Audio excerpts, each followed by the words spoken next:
Once there was a bad and jealous queen. She had a kind and beautiful daughter. Many princes from many countries wanted to marry the princess. The queen said to each prince, "Before you marry my daughter, you have to do something for me." And then she gave him an impossible job.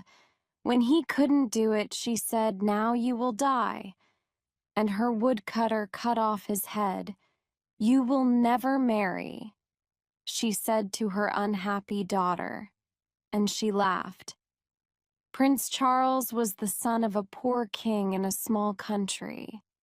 He heard about the beautiful princess. He said to his father, "I want to marry her." "Never," cried the king. "The queen will kill you. You are my only son. I cannot lose you. There are hundreds of beautiful women in the world. You don't have to marry this one." But the prince was very sad. He couldn't eat, he couldn't sleep. In the end, his father said, "Go, then go to the princess. I hope you will do better than the other princess. I hope I will see you again." The prince was very excited, and he danced around his rooms. He ate a lot of food and got strong again. Then he began his journey. He had no servants because his father was poor. "I'll find servants on the way," he said. After a short time, the prince saw a small mountain. "What is that mountain?" He thought it wasn't there before. He went nearer. It wasn't a mountain. It was a very fat man on his back asleep. The prince went near him, and the fat man woke up. "What are you doing here?" "Fat man?" asked the prince. "I was asleep," said Fat Man, "and now I am not asleep, because of you." "Why were you asleep?" "Because I had some food this morning. Now I want my lunch." "What did you eat this morning?" asked the prince. 10 chickens and 100 cakes," said Fat Man. "Will you be my servant?" asked the prince. "Give me food," said the fat man, "and I will do anything for you." So the fat man followed the prince. A short time later, on their journey, they found another man. His head was down and his left ear was on the ground. He looked up. His left ear was very large. "What are you doing, Big Ear?" asked the prince. "I am listening," said Big Ear. "The flowers are opening. The birds are singing in a country over the sea. I can hear them." "What can you hear in the house of the beautiful princess?" asked the prince. "People are crying. Another prince is dead. Will you be my servant?" Big Ear.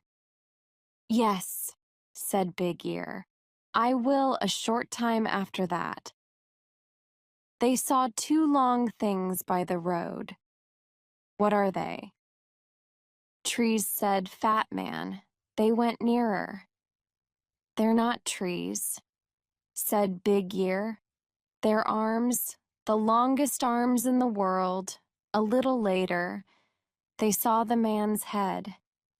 "You are a very long person," said the prince. "I can be longer than this," said Long Arms. "Come with me, Long Arms," said the prince. "Be my servant." So Long Arms followed the prince. Next, they saw a man with a hand over one eye. "Is there something in your eye?" asked the prince. "No," said the man. "I can see a long way. I can see through things. Buildings, mountains, water. When something is near me, I have to put my hand over one eye. Then I can see it. Come with me." "Quick eyes," said the prince, "and be my servant." and quick eyes followed the prince. They went on their journey, and the sun got very hot. The prince opened his coat. They came to a man by the road. He wore 2 thick coats and a large hat. They could not see his face. He said, "I am cold, cold, and cold." "Why are you cold?" "Cold man?" asked the prince. "The sun is very hot, and our coats and shirts are open. We are hot." "When I open my coat," answered Cold Man, "the sun disappears. It snows. Everything dies of cold." "Come with me," said the prince, "and be my servant. But please don't open your coat." Cold Man went with the prince. Prince Charles and his servants arrived at the city, and the prince went to the queen. "I want to marry the princess," he said. "What do I have to do?" The queen answered, "You will have to do 3 things. Do them well. Then you can marry the princess." "What is the first thing?" asked the prince. "I have a beautiful blue jewel. Yesterday, it fell into the river.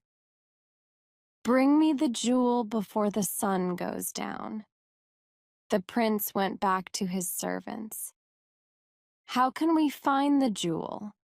he asked them. Quick Eyes took his hand from his eye. "I will look for it."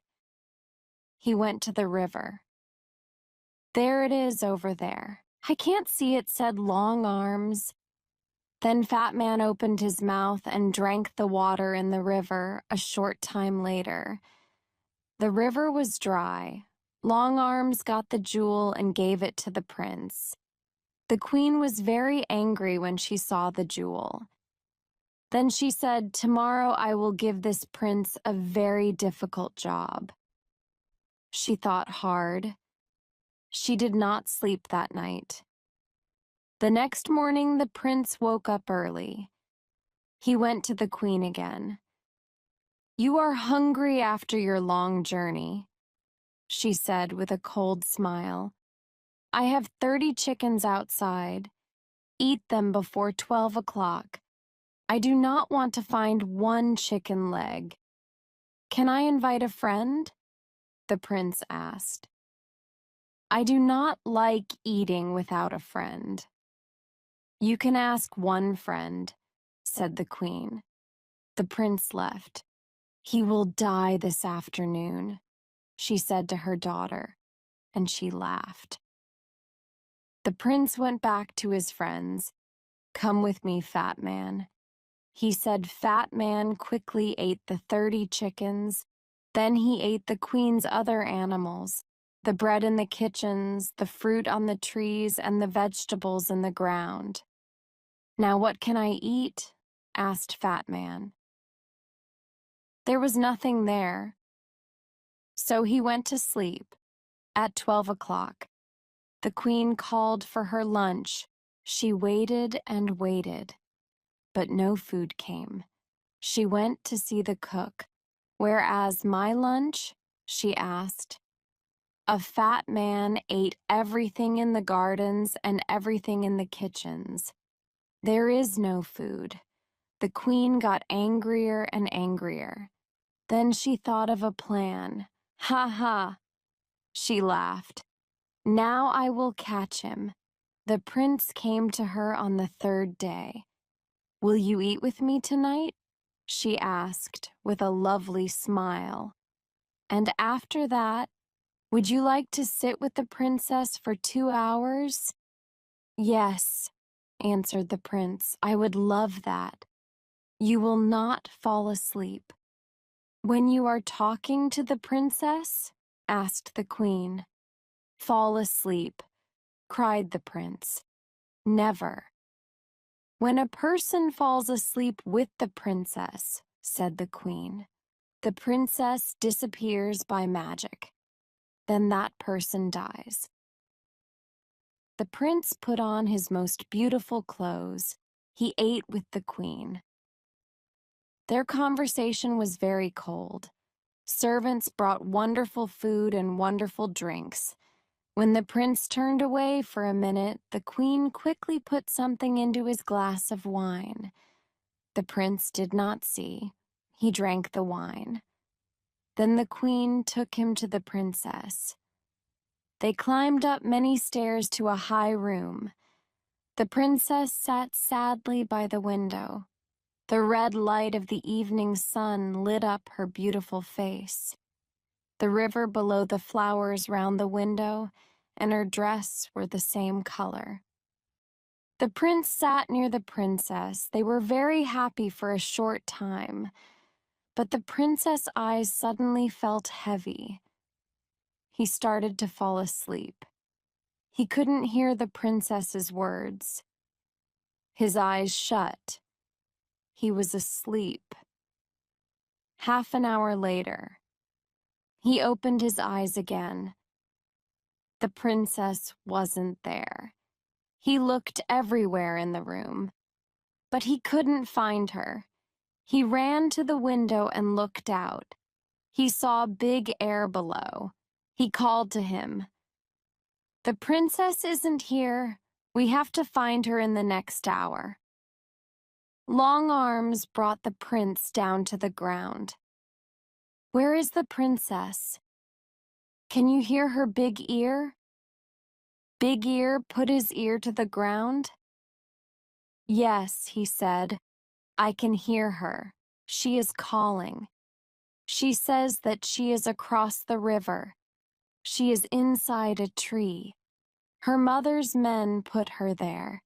Quick Eyes looked. "Yes," he said, "I can see her. But how can we get her?" cried the prince. "I have an idea," said Cold Man, and he opened his coat.